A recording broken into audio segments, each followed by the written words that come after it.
NIM 2314201171 dari kelas A5 Fakultas Keperawatan. Di sini saya akan membahas teori dari Florence Nightingale. Menurut teori Florence Nightingale, implementasi adalah upaya dasar merubah atau mempengaruhi lingkungan yang memungkinkan terciptanya kondisi lingkungan yang baik dan mempengaruhi kehidupan, pertumbuhan, dan perkembangan individu. Florence Nightingale, seorang tokoh perawat terkenal dari abad ke-19, mengembangkan teori keperawatan yang dikenal sebagai teori Nightingale tentang keperawatan. Teorinya mencakup konsep penting seperti lingkungan, kebersihan, nutrisi, dan manajemen emosional dalam perawatan pasien. Nightingale menekankan pentingnya kondisi lingkungan yang bersih dan nyaman dalam menyembuhkan pasien. Teorinya telah memberikan kontribusi besar terhadap perkembangan dan praktik keperawatan modern. Teori Nightingale tentang keperawatan dikenal sebagai dasar bagi praktik keperawatan modern. Florence Nightingale mengembangkan teori ini pada abad ke-19 dengan fokus pada faktor-faktor lingkungan memengaruhi kesehatan dan penyembuhan. Beberapa poin kunci dalam teori Nightingale melibatkan yang pertama, lingkungan. Pentingnya lingkungan fisik yang bersih, terorganisir, dan mendukung bagi pasien. Yang kedua, ventilasi dan pencahayaan. Kepercayaan bahwa sirkulasi udara dan pencahayaan yang baik dapat meningkatkan kondisi pasien. Yang ketiga, kebersihan. Perawat yang baik melibatkan praktek kebersihan termasuk mencuci tangan untuk mencegah penularan penyakit. Yang keempat, nutrisi. Pentingnya asupan makanan yang baik untuk memulihkan pasien itu penting.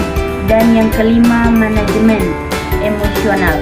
Peran perawat dalam memberikan dukungan emosional dan kenyamanan kepada pasien itu sangat penting. Bagaimana kita bisa mengerti apa yang dirasakan pasien. Teori Nightingale tetap menjadi dasar untuk konsep keperawatan modern dan menekankan peran lingkungan yang bersih dan teratur dalam proses penyembuhan.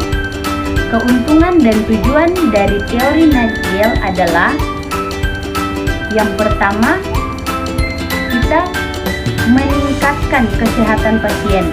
Nah, teori ini menekankan pentingnya lingkungan yang bersih, ventilasi yang baik, dan manajemen emosional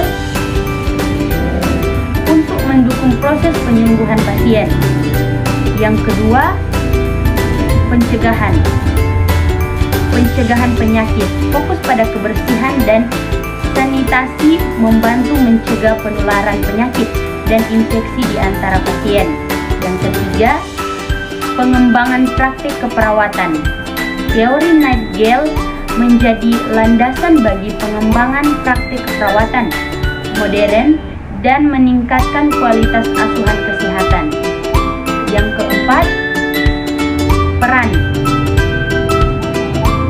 penting perawat. Menekankan peran perawat sebagai agen perubahan dalam menciptakan lingkungan yang mendukung penyembuhan. Yang kelima, aspek holistik perawat. Menangani tidak hanya aspek fisik, tetapi juga aspek psikologis dan sosial pasien. Yang keenam, pentingnya pendidikan keperawatan. Mendorong pentingnya pendidikan dan pelatihan keperawatan yang baik untuk memastikan bahwa perawat memiliki pengetahuan dan keterampilan yang diperlukan. Yang ketujuh, pengembangan etika dan profesionalitas. Teori ini memperkuat prinsip-prinsip etika dan tanggung jawab profesi keperawatan. Teori Nightingale bertujuan untuk meningkatkan kualitas keperawatan kesehatan, mendukung pemulihan pasien, dan membentuk praktik keperawatan yang lebih efektif dan holistik.